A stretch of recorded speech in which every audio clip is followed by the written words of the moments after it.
Well, hello there, and welcome to my little arty corner of the internet.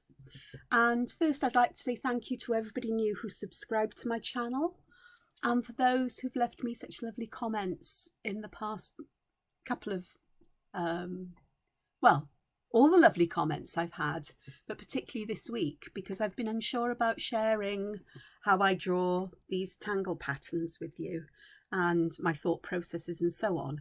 Because I'm not sure whether I'm supposed to, because I'm not a CZT. But I thought, well, you know, I'm not pretending to be a CCD. No way. Although I am now thinking about it after a month of this. So who knows? I just have to sort out finances and hope they still do courses online, you know, do the training online at some point. We shall see, though. It's been an interesting week. I've had to do something for adorable dogs, which I'm hoping to really focus on in the coming couple of weeks and get a pile of stuff done for that. But I've also been plodding along with Inktober and some other personal art projects, which I'll show you as well. And it's coming up to Halloween, so there was also the weekly colouring template, which has a Halloween theme. And I'll be sad to see the back of that because I really do enjoy cute and spooky. Spooky as in slightly scary, but funny because it's cute and whimsical. So Halloween is great. I think this is where, I can't believe this is only a week ago. It seems like ages ago since I was drawing Paradisum and Player. I think it's called Player. I don't know. Player, I think, because they do remind me of old-fashioned child spinning tops that were sort of this kind of shape with a little bit sticking out the top that used to twist and turn, wooden and brightly shaped. But you know, lovely tangle. Both of them are lovely tangles. This one, I did struggle with it, but I have to say this again. Zen Linnea, who's on YouTube, whose name I can never remember, so I'm useless, but her videos this week or this month with a tangle I've struggled with, just watching her do it, and suddenly things fall into place in a way that don't with the written or drawn step outs, deconstructions, and sometimes with other people who do it, because there are, though you may have an official step out, I've discovered, there are other ways to get to the same end, and some of those are far easier, or my brain works that way. So although I've tried starting with the official kind of way of doing things, I eventually go off on my own because I work out how those shapes work for me, how it works in my head, how I can put it together. So, and I also hope there's no such thing as Zentangle police, because I am a jobbing artist. I work as an artist now. And when it comes to drawing templates for colouring books, and even in my personal art, then there are times when I need to get placement and sizes and so on just right. And I use pencils. And not just sizes, but shapes of things just right. So I use a pencil line or pencils to sketch that in. And so it's natural for me to use it in doing Zentangle, because sometimes I want to change a shape to a specific shape. This one over here, the Paradisum one that ended up looking like a bird, this is one I really want to develop and use in my art a lot because I love birds. And I really think that could be a very useful kind of thing. It would also work as a bat if you put a couple of... But anyway, either way, it works really lovely for me. And the same with these other ones, is sometimes I need that, it's a particular shape I'm looking for, rather than the randomness perhaps of me just drawing it as it is. So, but that's me. So I think this is where I ended last week. It was the 23rd a week ago with Player, a lovely tangle by Apple Limb. And then, it doesn't matter which way up these are. Last Sunday, it was Ziggly by Deb Boyer. Oh, what a lovely tangle. It's sort of like, it's a grid, it is geometrical, it's repetitive, and so I kept the triangular grid kind of shape, ribbon form, although it'd be easy enough to turn it into a tiled pattern just by mirroring the triangles, the triangular parts, put the ribbons together and mirror them, and it would work. I think. Absolutely lovely to play with, different things to fill the inside of those triangles. And I filled this page, and I thought there's so many others no doubt I could do. I could have gone on to a second page, possibly a third, but I wasn't going to, because this will just spark off my memory of doing these. They'll give me somewhere to start from if I look back through this. And as a little side note here, with some of my other art, I have looked back at this for ideas to remind me of what patterns I've used and how I could apply them to artwork. I'm looking at this now and I'm thinking I've got a drawing on the go, and it'd be great fun to put some round square in there. This is a sort of like a motif, a pattern, a kind of triangles in a ribbon or in an arch is something I do use quite a lot. But this round square is one I haven't used, and I really do want to spend some time playing with that feeling of here, how they feel like they're going up and down as well.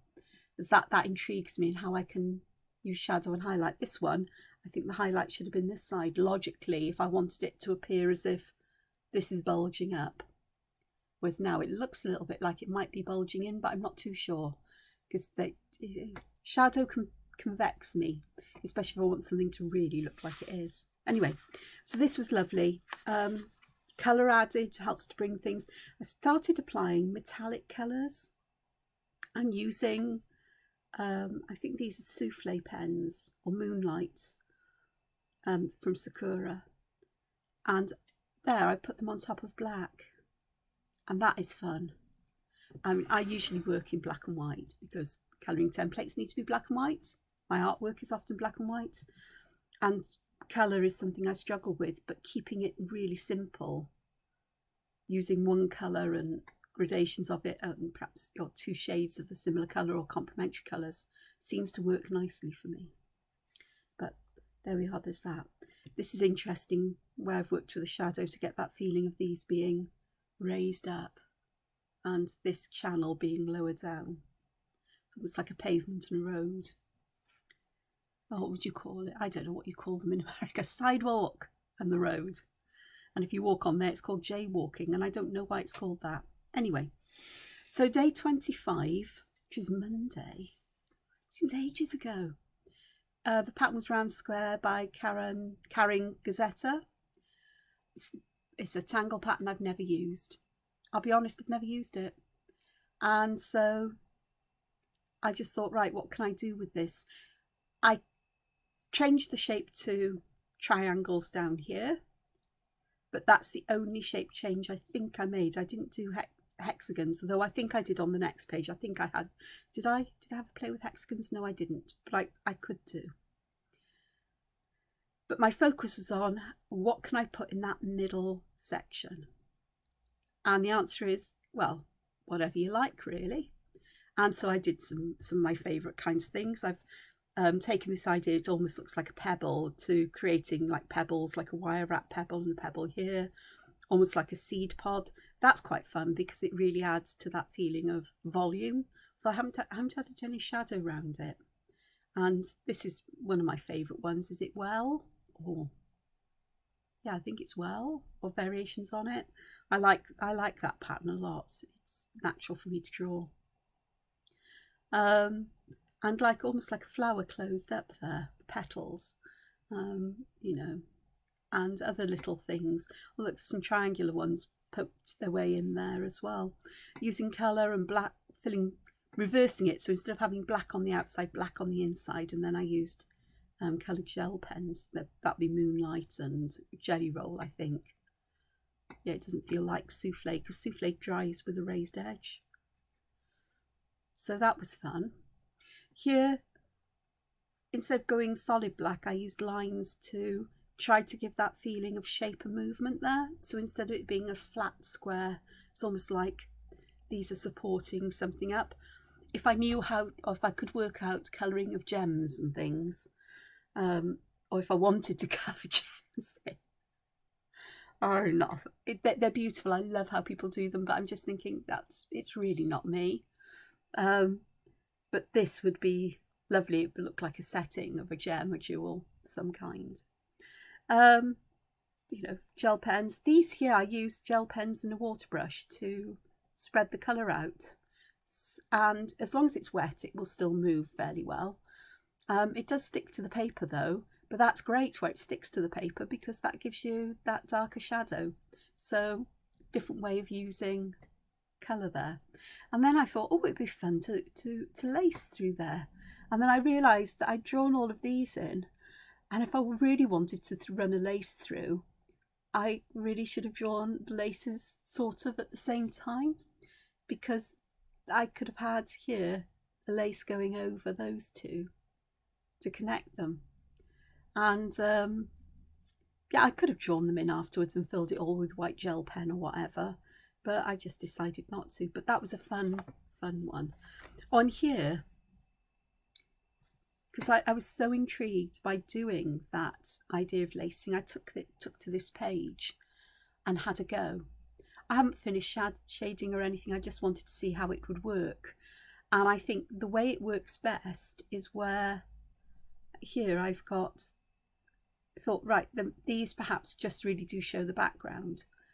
So I showed that lace going through, or this ribbon going through, and it doesn't work as well. Whereas here, where I've just left it with this here, it really does look, and it helps with that sense of 3D. So this is the way to do it. But you have to try these things out to work it out. That's my opinion, anyway, for what it's worth. And yeah, I could go through this and fill this in. I've got some pen touch pens on the way sometime, and that would be interesting to fill the gaps between these with gold and silver, or copper, because I think they come in gold, silver and copper. Hopefully they come in gold, silver and copper. And I think that would be really fun.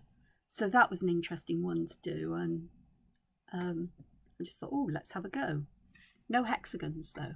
Though hexagons are possible, but I did do hexagons here, which is where I had them on my mind. This is Dex from Zentangle Ink. It's one of my favourite patterns. I love this one. It reminds me either of tiles on a floor, the kinds of patterns you get with floor tiles, or parquet flooring from time to time, ceiling tiles in old buildings, windows, tiny little windows and so on. And there's just something lovely about it. But I thought, okay, let's start with it. I forget which way to add the shadows and shades, not that it matters very much. But really, I suppose if it was a window, you'd want the shadow at the top and one or the other sides, because the two opposing sides would be in light. Or I put the shadow at the bottom. It doesn't matter. It's not really important, I suppose. And I draw mine in a different way, I think, because I draw the square and then I put a square inside, or I did here.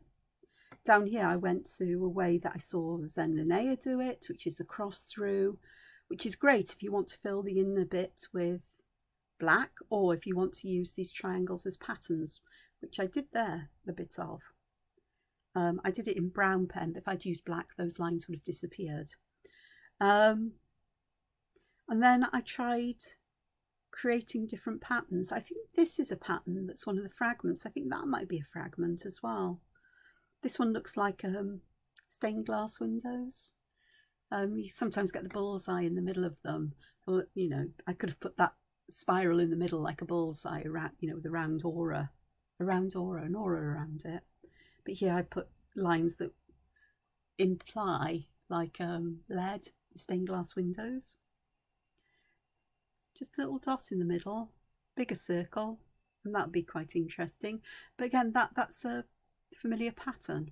Don't know, can't think what it's called. This paradox has appeared there because, well, you've got to give it a go, haven't you? And just seeing what I could add there. These ones, as I was drawing them individually, they looked like cotton reels. You know, the round threads or the flat things you get to keep embroidery threads on, embroidery silks on. And I thought, oh, great. And then I thought, oh, I'll try it that way. But when you put them together without any, I suppose, aura between them, they lose that essence and it becomes something else. So as it is, I'm not very fussed. But if I'd thought about creating another square around it, it'd been fun. So triangles, and I thought, yeah, we've done these. I've done this. I've done this before. I've just taken them out of the ribbon or out of the, we did something, there's been a couple of triangle-based patterns throughout the month. And then I thought, right, okay, let's do hexagons instead, because hexagons are really 6 triangles stuck together. But I thought I'll go with hexagons, because they will form a grid nicely. Pentagons don't. You need other shapes in between, like you do with octagons and hexagons. They just don't form a grid easily, but hexagons do. And this is really, it was fun. It was different, the same but different, and I quite like that as a variation. Of course, I had to try a crazy one with a randomly shaped grid. I like that because I do like these kinds of things. And then a couple of experiments with it as a ribbon, which I do use that as a ribbon quite often in my drawings. So very little in the way, as time has gone on, I've realised that I could spend a whole day just adding shadows and highlights and colour to every part of the page. And I had to make a decision, or not a decision, but I had a realisation that it's a sketchbook. That's not important in some ways. Getting the ideas down is, and then trying shadow and highlight and colour in some places just to show what can be done rather than try to do it everywhere. It's that sketchbooks. You do as much or as little as you like on any drawing that you do in there or any art. Trelina. This is a pattern I saw it I don't know how long ago, and I thought that is beautiful. I'll have a go. And I had never thought to look on YouTube for videos, but I tried following the step outs and I just could not get these ends to curve or curl or for it to look as it needs to. And again, it's a huge thanks to Zen Linnea, because I watched her draw it and suddenly things clicked. It went, oh, that's how you do it. And so that was my first attempt at it. And I deliberately made these sections here blank and wide because I wanted to see what would happen if I put a ribbon kind of pattern in there. And I just used shattuck, however you say it. And I used a brown pen for that and some brown, I think it's the autumn brown Graphitint pencil, and then some patterns behind it and so on. And that was just, I drew it and I just thought, oh my gosh, I can do this. And so off I went. I've got a real chonker there, and this is quite chunky. I do like, and that's nice. With these here, these go in different directions, but I don't mind. It's like a starfish moving. Or it also reminds me of the Oogie Boogie Man from A Nightmare Before Christmas and the way it moves and dances, because it's got quite, I think it's the Oogie Boogie Man, it's got this kind of shape that's like this with his arms and legs and head. I must watch that film. That may be something to do later today. So traditionally it starts with a small circle or a dot in the middle, I suppose. And of course you can have as many arms coming off as you feel you can. But I thought that was one thing I'd like to try a different kind of feel to. So here I made a nice big circle orb and put a nice spiral in it so it looks like a pebble or a piece of wire holding a gem in place or something like that. And here I didn't put these ends on, because when I got to the end of these little archy bits, I realised I really like that shape. It's a really lovely, cute, cuddly, rounded, whimsical kind of star. And I thought that's staying as it is. And adding these little bits of greenery, well, brownery, in my case, because I've coloured it brown, coming off. Just, I'm not sure if that's my favourite, but I just like them all. This one I did to try different ways of adding pattern and so on to the base of these where the distance between the lines is wider. So some simple lines here in brown, and I did some in black, and I've added colour to some and shade. Actually, that is a black graphy tint, the Midnight Blank graphy tint and a damp brush. And the same here, and here it's the Autumn Brown. And but a hexagon in the middle, because I could take these curved lines that start the pattern off from the points, from the lines and the points, and I thought that'd be fun to do, and helps to make quite an even shape if you've drawn your hexagon fairly evenly. Then I thought, well, I've got 4 there, I've got 5, 1, 2, 3, 5 there. Let's do another 4, but this time, instead of having these hats curving round, let's see what happens if I put them on just going out, and I get this lovely kind of shape. It reminds me of a Celtic knot. This one, though, I did because as I was drawing these, I thought, this reminds me of something. It's Fengle with hats on, sort of. It is very, very reminiscent of Fengle. So I put some patterns inside to show that link, that I worked out how to do Fengle, and Fengle has helped me to do this, as well as, and Zen Linnea's video for Fengle helped me to draw Fengle, and Zen Linnea's video helped me to draw Trelina.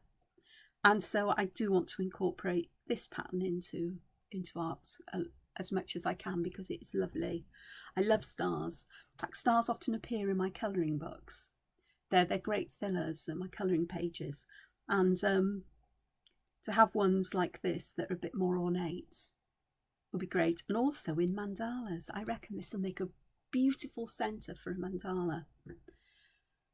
Now my mind's ticking on that, so I want to do something else. Day 28 is a floral pattern. It's Effie by Annette Rumpler. I hope I've said your name right, Annette, if you ever see this. It's lovely. I've seen it before, and again, I draw things similar myself, but I wanted to see how it's done in Zentangle ways. And so I watched Zen Linnea. I'm a fan. And this was my first one, and I put quite a large pearl there. And I didn't put the starting petals in here in the shape that I wanted this to go in. So all of mine curled up, so it ended up like this. I think Debbie Newer said it looks like Art Deco, and I can see what she means. If it had been a bit more pointy, it would have been definitely more Art Deco. But I just very simply added some shadow and highlight with a matte graphite pencil and white jelly roll. I think I might have used some white chalk or white charcoal, I'm not sure. But from there I went on and I worked things out for myself. I did use pencil lines to draw the shape of the flower head I wanted. In some cases, in others I didn't, and tried different shapes. Here I found it really nice to put a layer behind, which I filled with a darker colour. So it looks like there might be petals in the back. You're looking through to the other side of the flower, perhaps, or another layer of petals. This, you might see if I move it. You can see glitter, Starlight pen, Sakura Jelly Roll Starlight with a water brush, and it's lovely because that colour really spreads nicely. And here I've used gel pens there for the colour. Did I?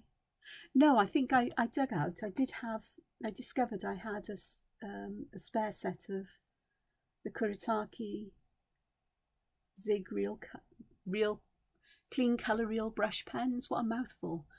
Because the other ones I'd managed to completely ruin, because I managed to throw a mug of tea or coffee over and it all went into their container and got in through the lids, and so they all had to go out, which in some ways was a blessing, because I think I was thinking about I've been trying to de-stash and reduce the number of kinds of media I've had, but I've been increasing it again or replacing ones I gave away. Bonkers. So, but I found these when I was looking for something else, and I thought, oh great. So I took the browns and an olive green and a couple of other colours out, blue greys to use. Just highlights with most of these with Jelly Roll. I used brown fine liner. This one here has got some metallic on the, I'm not sure if you can see. Let me hold it up. The tips of the petals. Is it going to catch it? I'm not sure whether it will catch the light.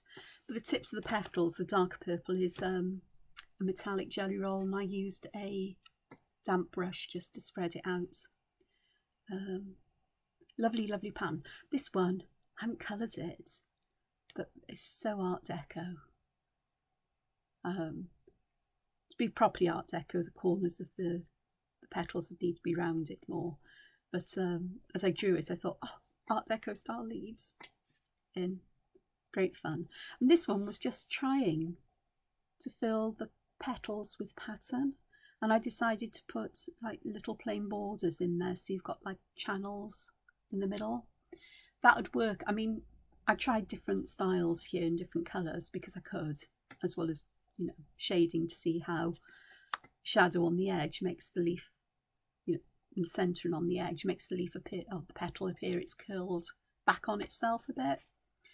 And they could work. But, you know, I think I'd have to draw the flower a bit bigger. But tweed was a pattern that always vexed me. I don't know what's happened. It's just kind of clicked in my head.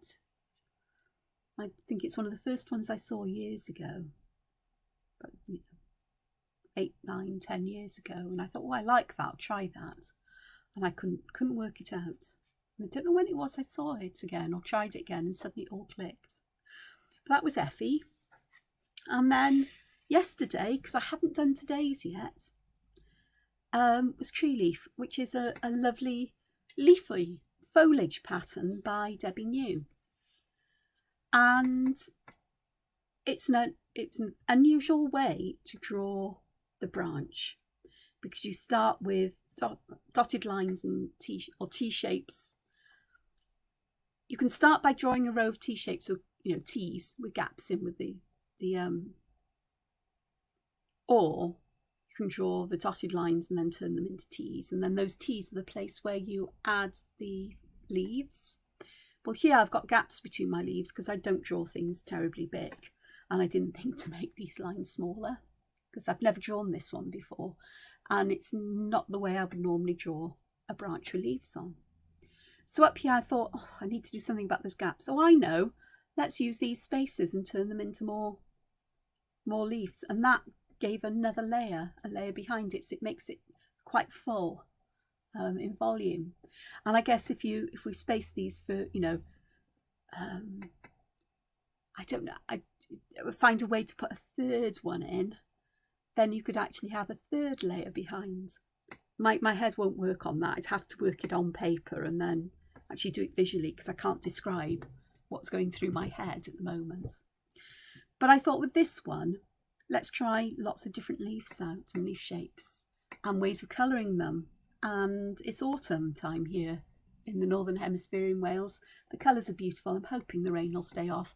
I've got a delivery coming of, oh gosh, it's special cream and wash for my face, because I've got really sensitive skin, and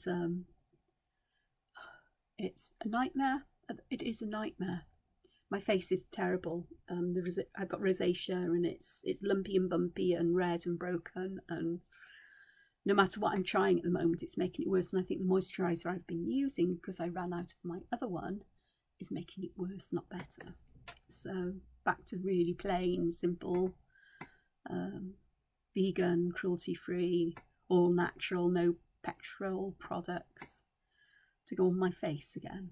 And I need to speak to a doctor anyway. I've gone off on one, but it's lovely out, so I'm hoping that in between the delivery and hopefully no showers, I will get out for a walk. I feel the need to be out in the air, but I wanted to get this done first.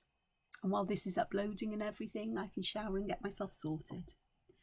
Anyway, so this was lovely to do. It was fun. I've got my favourite ginkgo leaves in there. Other leaves that are shapes that I perhaps don't use very often, variations on a theme, and over here, a bit like lily pad leaves. You can actually, I could have exaggerated that gap between them, but I didn't. I kept it simple because of the space. Even popped some acorns in where the gaps were here, and over here with the gaps there's some poke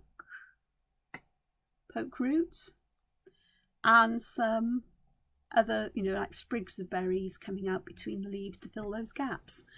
So lots of ways. This one reminds me of eucalyptus almost, and some that look almost like seed pods. Actually, they remind me of physalis. Pretty, but absolutely vile to eat. So if I've ever gone for a restaurant, you know, you have a lovely dessert at a restaurant and they put these on as a decoration. Some people eat them and love them. I go, yes, it's very pretty, but nope, we're not eating it. Nope, no thank you. Pretty. I should take a picture of it so I've got a reference myself. But yeah, and then just some leaves that Pierre tried, which I'm not too happy with. This is a leaf pattern. It's by Emiko Kaneko, is it? And I saw that earlier this year sometime and I fell in love with it. It's lovely, and it's lovely for adding along edges because you haven't got the other side to it. And it flows up round arches beautifully or along straight bits. So that's all of Zentangle. I've got 2 to do. Today's is Tabs by Thomas Padros, and I love Thomas's patterns. They're very, very graphic, very regular, and his tiger one is just my favourite, I think, of all.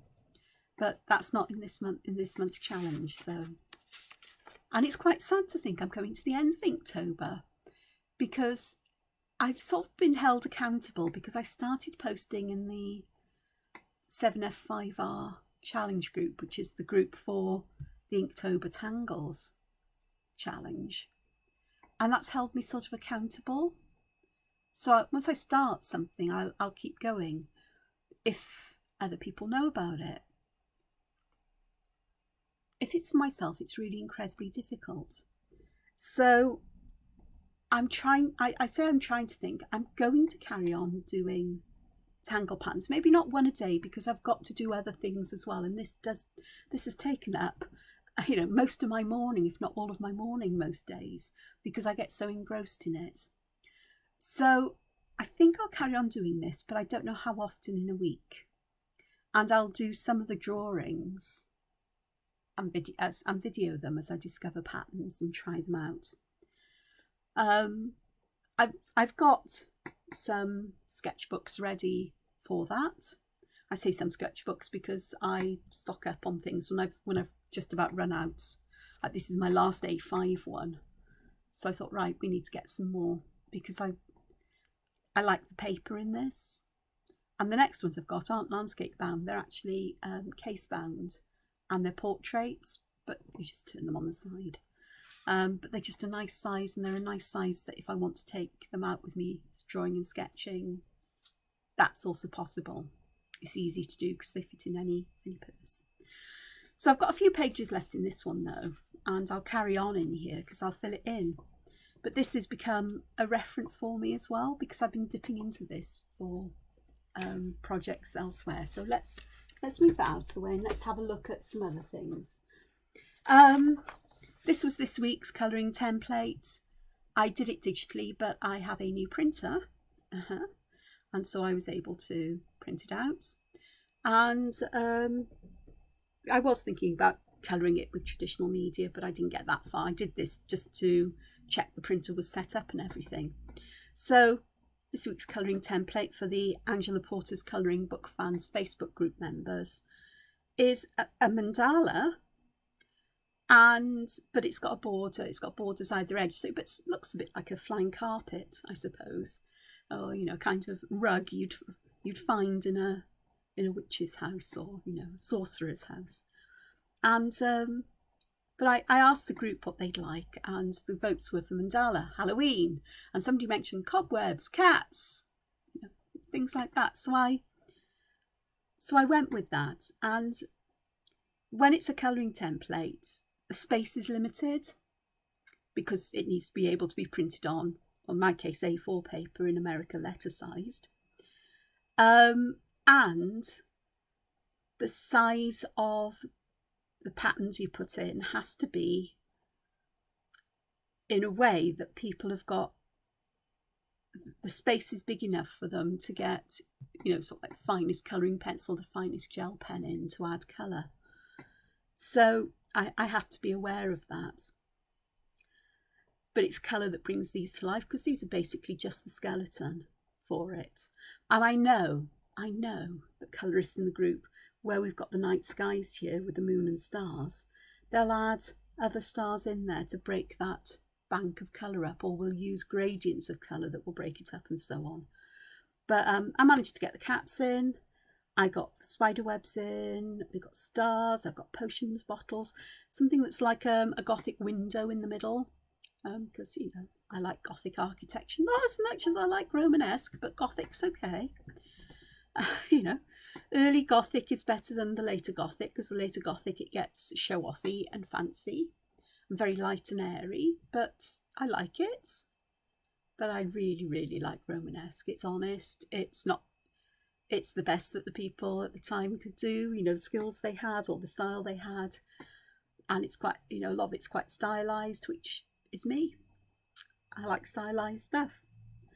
You know, realistic drawings are fantastic. Photorealistic drawings, I'm amazed at people's skills and ability to do that. But I find it's also a wonderful skill when you see somebody who's able to take something complex and show you it in a few lines and some shadow and light, and really bring its essence through that way as well, or to turn it into something that's really simple in its ways, to take out the essence of it, I suppose, and use that. And I think that's what I tend to do in my art. A lot of it tends to be cute and whimsical, which is me. You know, even straight lines I draw look like they're curvy.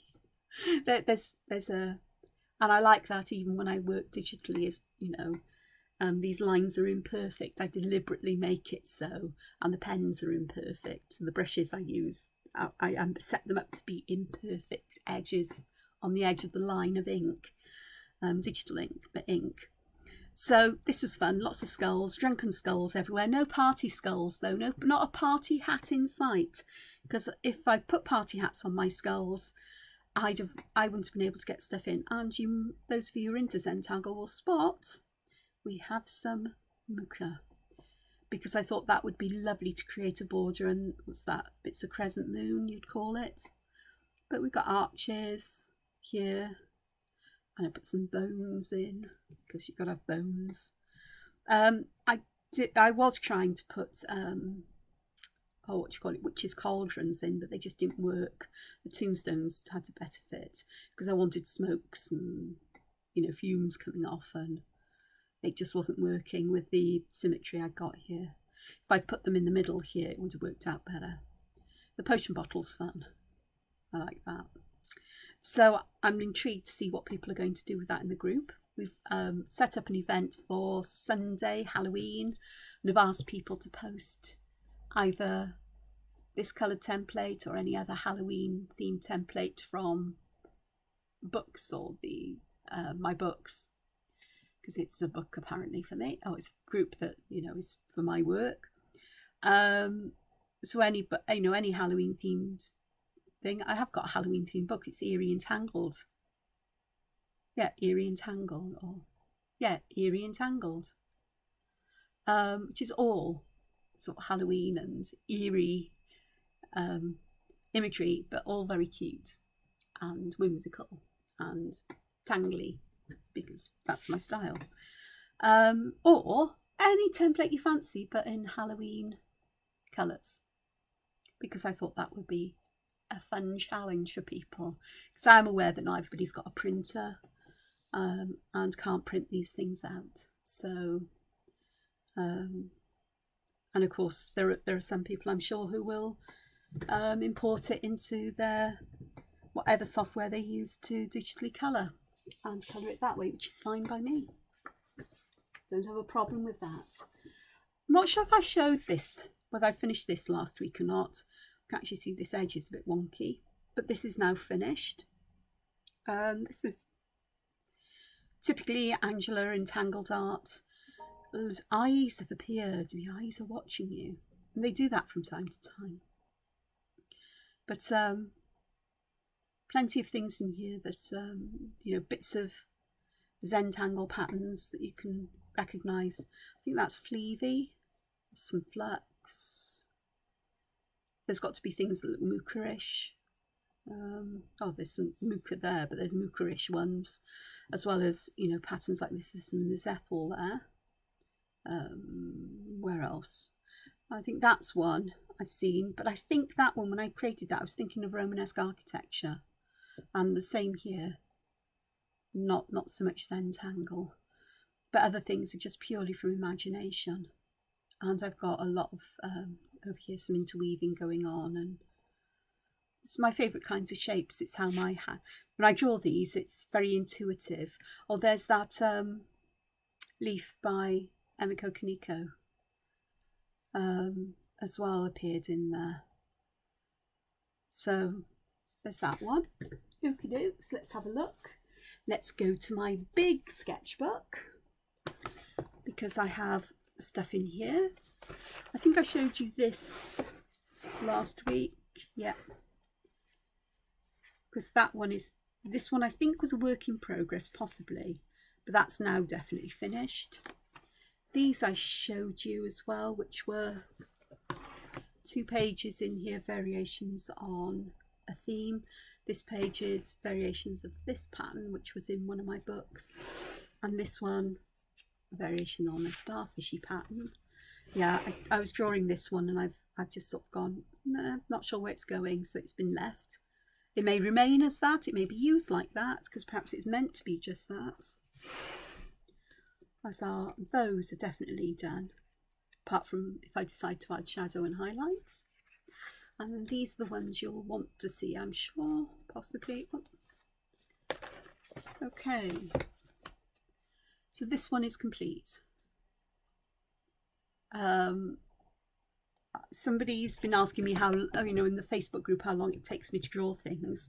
The answer to that is this one took many hours, several hours. I'm not quite sure how many several is, but quite a lot of time. But I can see the influence that the Inktober has had on my work. This is a variation of, well, it's sort of ziggly, but it's also got elements of decks in with these lines and so on. And that was fun.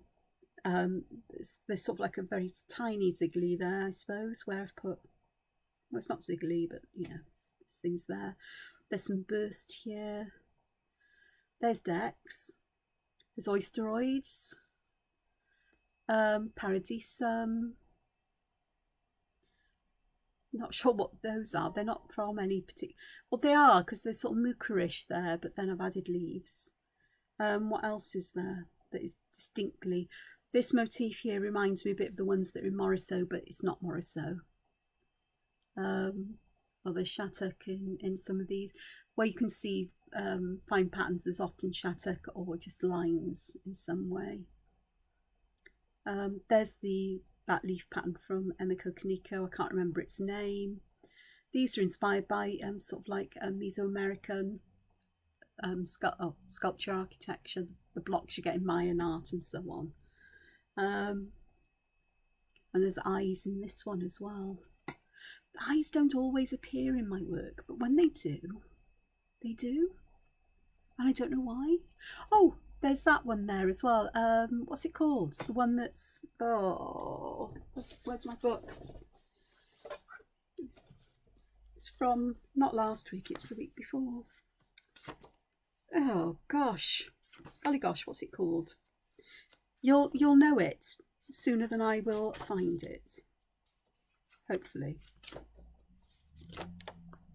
What was it called? Blasted things. It was one I sort of like, I struggled with. Oh, oops me. Yeah, quite, oops me. So I put some of those in there for practice as well. You know, there's more Mooka and so on. So very black and white. I haven't decided what I'm going to do with this. I do need to scan it in though before I make any decision, because I want to, I may colour it digitally or add shadow and highlight digitally. And there's this one then, which I've more or less finished. I say more or less. I've got this and this to do. This one here is something I would never do, but I completely and totally and utterly messed up here. I was going to do a variation of tree leaf in there, and the leaves I drew ended up looking rather rude. They had like lobes on either side and a long bit in the middle. I'll leave that to your imagination. I thought, I don't like this, so I thought, let's see if I can change the shapes by, and I added black, thickened the lines, and it just looked a mess. So I thought, right, I'm going to paint it black, and I'm going to use a white pen on the top, and I'm going to add a pattern in reverse. So that's what I did. But of course you can't just have one in a design, so I have 2 more to be done, and I left those for a while so they can dry. What's an interesting one here is that I started off this year with the idea of it being like based on Oysteroid, but I've got Diva Dance going on, and then I've got these weird things coming off Diva Dance to attach these to the side, almost like they're growing, or they're, you know, attaching themselves and spreading outwards. And so these, actually, I really enjoy drawing them. I enjoy that, this pattern I really like. And so it's appeared right the way across the design in one form or another. There's a strange element of, where did I put it? Not up there, somewhere else. Do you think I can find things when I'm looking for them? You've got to be joking. Oh, here. Well, I thought, oh, instead of those nice little curves, let's put some triangular bits in. It's a variation on Diva Dance, and I'm not so fussed on it, but it doesn't stand out so much. But you can see there's those lovely leaves again, and this is that, it's tree leaf there. I put some tree leaf there, just one side of it. There's some dude. I've got, what was it? It was the very first one, wasn't it? Lunar Flux there. There's, is it Naki there? Any others? I don't know. Oh, this was, I wanted something that was moon-esque. So I used that idea of having circles separated by lines. There for that one. Where else? What else have I got? I don't know. This was fun. This was what is it? Is it Arukas? But instead of putting one line there, I put things that are like crescenty moony, or, you know, things in between, and there's a bit of Diva Dance there to tie it in with these. And that was really interesting. That's created a really interesting texture there. Shadow and highlight will bring that to life, to dimension, I think. And the same here.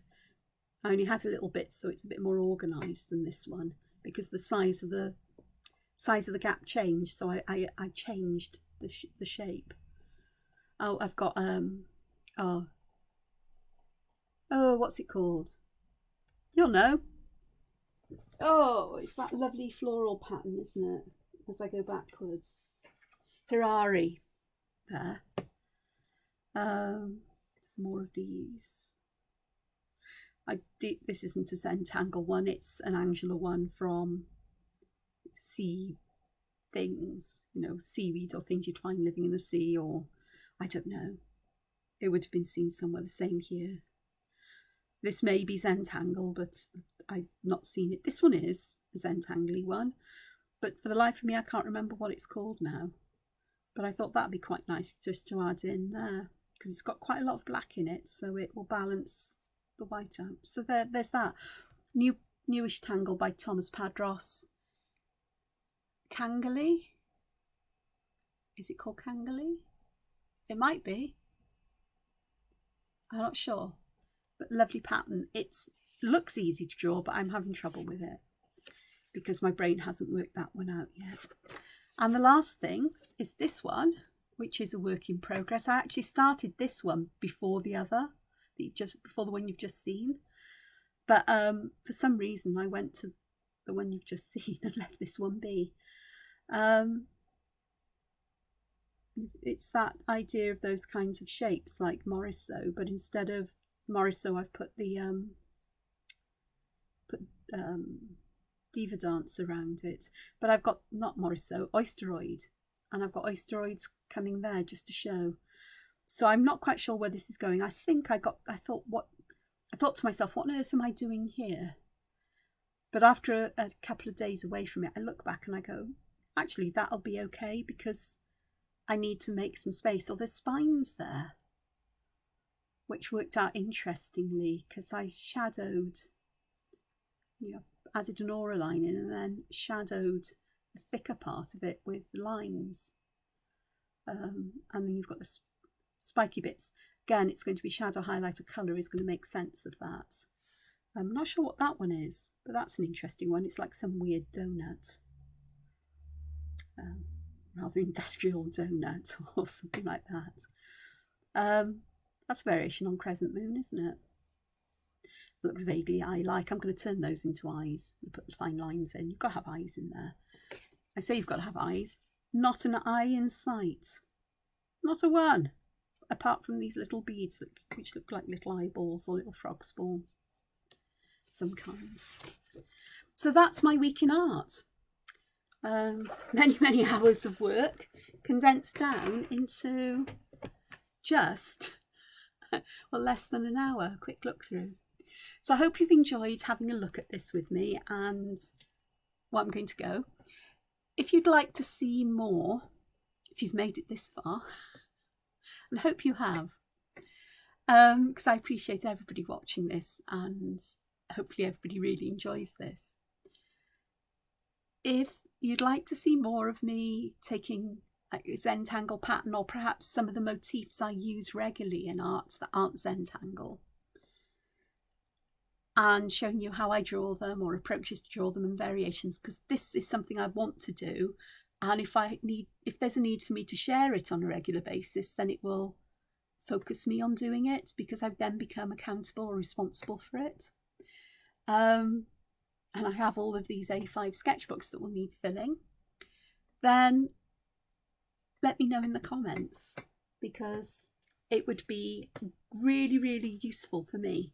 And if you want to know, this is my Inktober sketchbook, or it's the one I've been using. Here's my A4 sketchbook, and this one is half the size. It's cut that way. I tried doing this idea of variations in an A4 sketchbook, but I found the larger size paper just means that things don't look organised or don't look complete, or it just doesn't work. The smaller sketchbook is the way to go. A6, which is half the size of A4, no, half the size of A5, a quarter of the size of A4, so it would be this size. It's most probably too small for me, but A5 is just about right, and I can always go on to another page if I need to. So anyway, let me know if that's something you'd like, because I'm happy to do that.